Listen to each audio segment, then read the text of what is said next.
Let's take a look here at Shakespeare. And he has 3 of these actors and actresses. Shakespeare's melee with 13 health. The actors are melee, and there's 3 of them with 1 health each. They all have a move of 2. The effect is after you attack or defend, add your card to your line. When your line is 10 or more syllables, discard your line. If there are exactly 10 syllables, resolve the completion effect on the last card. So all these cards here are going to have a number here, which is going to mean that is your how many syllables are on the card. So my kingdom for a horse, 6 of them. And then there's going to be a line effect, which will have the feather symbol. Those are your line effects in the light blue, and then you also have the regular effects sometimes. So let's go through these.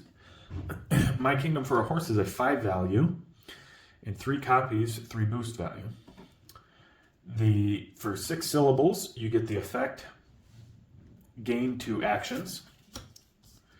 And then we have a horror here. There are 5 copies in the deck.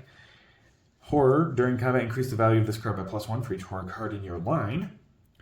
There are 2 syllables, and the syllable line effect is deal 1 damage to the opposing fighter for each other card in your line. 3 value versatile, 2 copies, once more into the breach. After combat, return a defeated actor to a space in Shakespeare's zone. 6 syllables, return all defeated actors to spaces in Shakespeare's zone. 2 value versatile, Shakespeare only, 2 copies, alas. After combat, if you lost the combat, Shakespeare recovers 1 health. A 2 syllable card, and the line effect is draw 2 cards, Shakespeare recovers 2 health. The Ideals of March.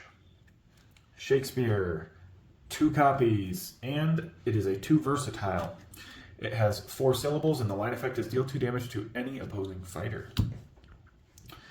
Okay, getting into the any cards here. This is an any attack of 4, so your actors can use it as well. 2 copies, all are punished.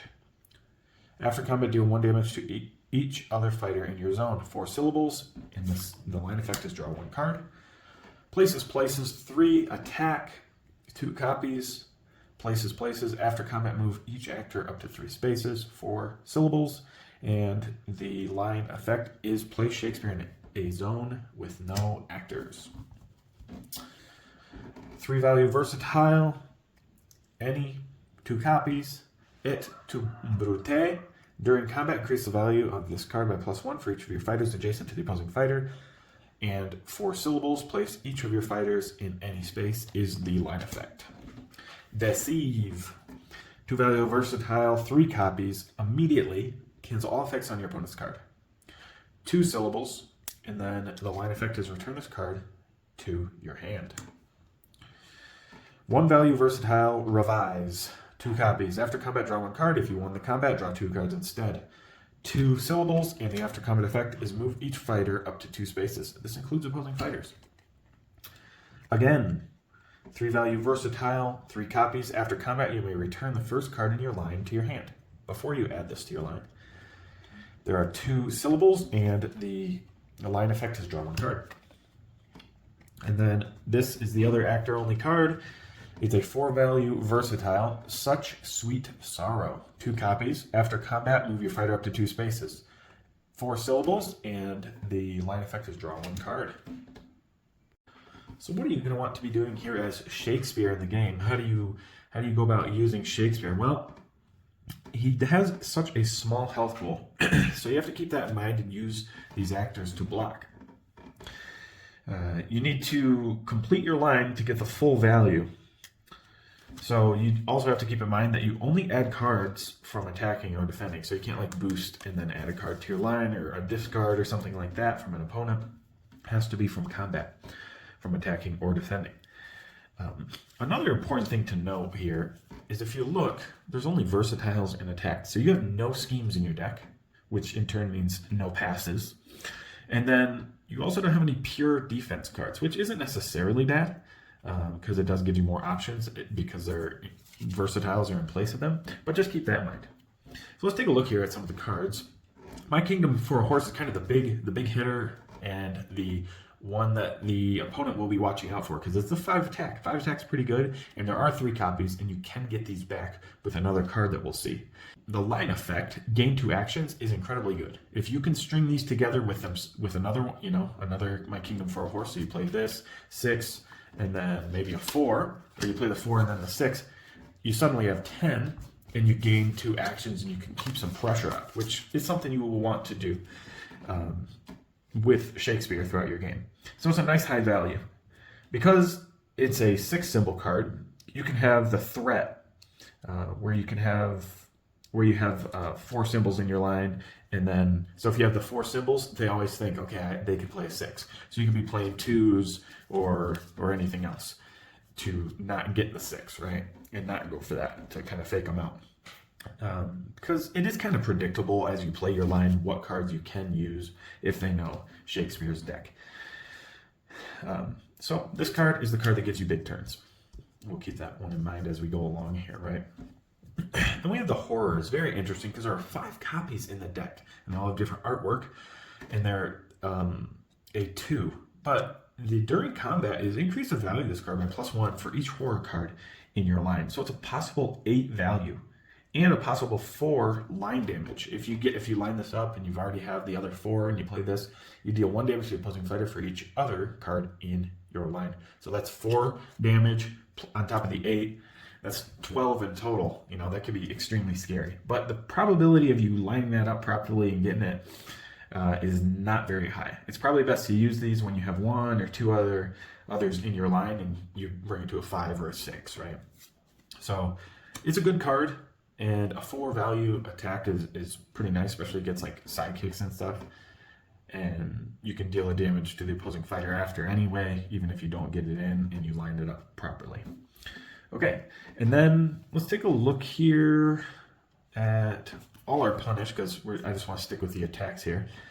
After combat, deal a damage to each other fighter in your zone. Ping damage, and it's great against sidekicks, right? And what's nice about this card is actors can use it as well. And then we got Places, Movie Jack up to 3.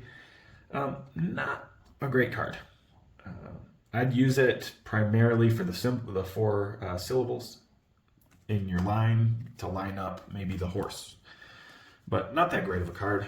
And then here we have this card.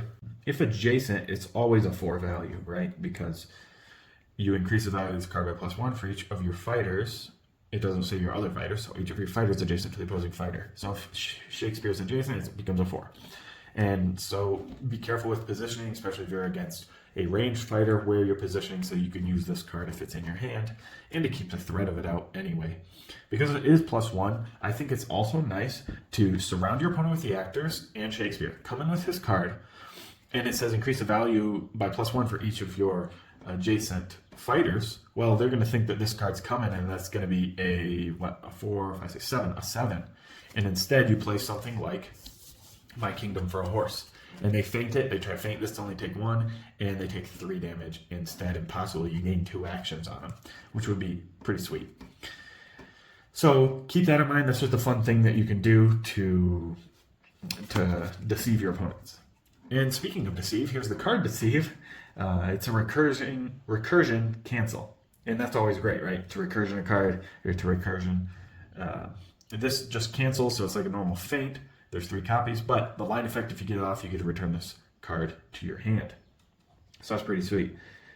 But it's not optimal, though, to get the recursion every time when there are other effects from your line that you might want to use instead. But recursion is pretty sweet. It's better than draw, for example. So some of your cards will say draw. So like this is a 2 also in a draw, but I'd rather recursion, so I'm not decking out. And so I can choose which card. I can mitigate which card and know which card I'm bringing back. So Deceive, pretty good card. Revise is just regroup, essentially, and then the movement, not important.